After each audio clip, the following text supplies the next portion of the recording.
નાની વાતમાં આપણે આજે માવદાસ કૃત રસ સિંધુ ગ્રંથ એમાં પાના નંબર 7 ઉપર એક સમયે મોટાજી અને માવદાસ બે ભગવદી શ્રી ગોકુળમાં એકાંતે બેઠા છે. ત્યારે માવદાસે પ્રશ્ન કર્યો, જે મને કૃપા કરીને કહો કે શ્રી ગોકુળમાં તો આપણે રહીએ છીએ, શ્રીજીને નિરખીએ છીએ, જમનાપાન કરીએ છીએ, વન ઉપવન ફરીએ છીએ, એક ભાવે રહીએ છીએ, એકો ભાવે ગિરિરાજ જઈએ છીએ. આ બધું અતિ રૂડું લાગે છે અને જીવને અતિ સુંદર ઉપજે છે, પણ સ્નેહ ઉપજતો નથી. તે શા માટે? એ મને કૃપા કરીને સમજાવો. એટલે કે આપણે બધું કરીએ છીએ પણ ઠાકોરજી પ્રત્યે પ્રીતિ નથી થતી. એટલે માત્ર ક્રિયા થતી હોય એવું લાગે છે, આગળ વધતા હોય એવું નથી લાગતું. ત્યારે મોટાજીએ કીધું કે માવદાસ સાંભળો, આ વાત તો ઘણી ઊંડી છે. તે ભલું પૂછ્યું. સ્નેહના રસિયા તો બહુ થોડા છે, એ વાતના રસિયા કોઈ છે નહીં. પણ મેં જેવું થોડું જાણ્યું છે, જેવું સાંભળ્યું છે, એ તને કહું છું કે જ્યાં સુધી સ્નેહ રસ ન ઉપજે ત્યાં સુધી વ્રજ અને વ્રજાધીશ અને સ્વામિનીજી અને વૃંદાવન રસધામની પ્રાપ્ત સર્વથા પ્રકારે થાય નહીં. એટલે કે જો આપણે આ બધી કરી રહ્યા છીએ, સેવા કરી રહ્યા છીએ, તો પણ પ્રેમ નથી, ભાવ નથી, તો એ બધા વગર માત્ર ક્રિયા છે, એ વગર બધું ફીકું છે એમ સમજાવે છે. એ વગર કંઈ પ્રાપ્તિ નથી.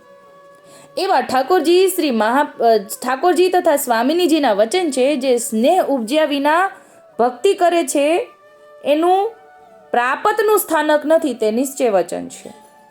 તે માટે વળી માવદાસે કહ્યું કે સ્નેહ કેવી રીતે ઉપજે તે કહો. ત્યારે મોટાજી કહે છે કે આપણે ભગવદીને વિશે ભાવ ધરતા નથી. એટલે આપણને પ્રેમ કેમ નથી ઉપજતો? કે આપણને ભગવદી પ્રત્યે ભાવ નથી થયો, ભાવ રાખતા નથી. પણ ભગવદી જે છે તે ભગવત સ્વરૂપ છે. ભગવદીમાં ભગવદ આવેશ તેનામાં નિત્ય છે. શ્રીજીએ શ્રીમુખે કહ્યું છે, જે ભગવદી તે ઠાકોરજીને ઘણું જ વહાલા છે. એટલે કે ભગવદીની અંદર સતત ઠાકોરજીનો આવેશ છે અને ઠાકોરજીને ભગવદી બહુ વાલા છે. પણ હવે આપણને ભગવદી પ્રત્યે પ્રેમ નથી ઉપજતો, તો ઠાકોરજી પ્રત્યે નથી ઉપજવાનો, એવું અહીંયા આપણને સમજાવે છે.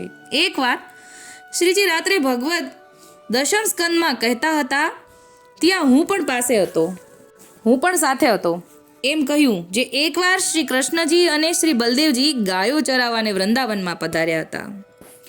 એટલે આપણા ઠાકોરજી એકવાર દસમ સ્કંદની ભગવદ વાર્તા કરતા હતા. હવે એમાં આવું આવ્યું કે કૃષ્ણજી અને બલદેવજી બંને ગોચારણ કરવા વૃંદાવનમાં પધાર્યા. ત્યાં ભાતની વૃક્ષલતા નમી નમી રહી છે.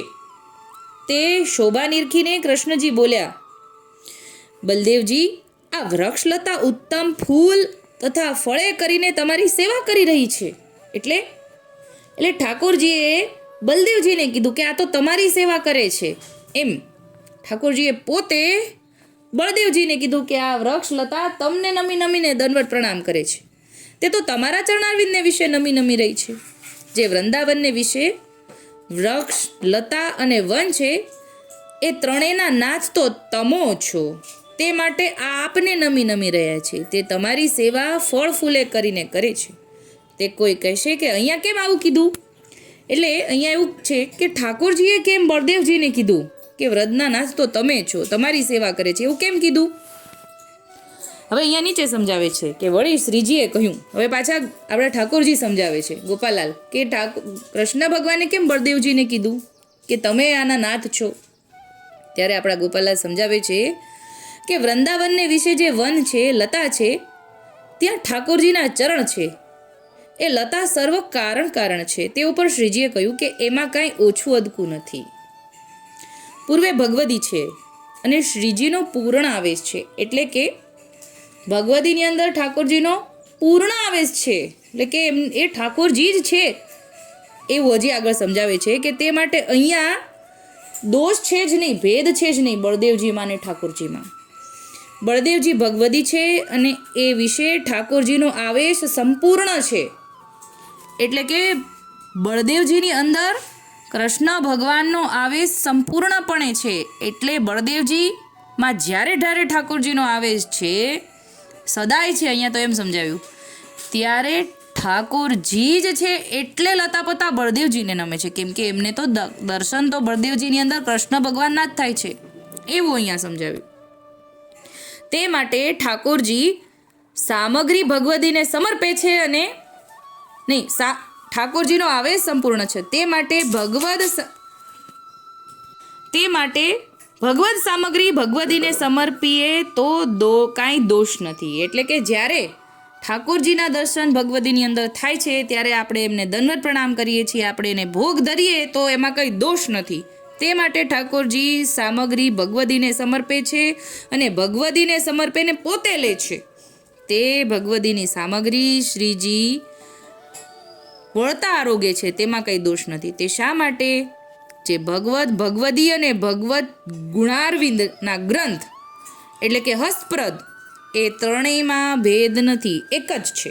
એટલે કે આપણામાં હસ્તપ્રદનું પણ પ્રમાણ છે ને, આપણામાં આપણે ભોગ ધરીએ છીએ તો એ હસ્તપ્રદ પણ ઠાકોરજી જ છે, એમાં કોઈ ભેદ નથી.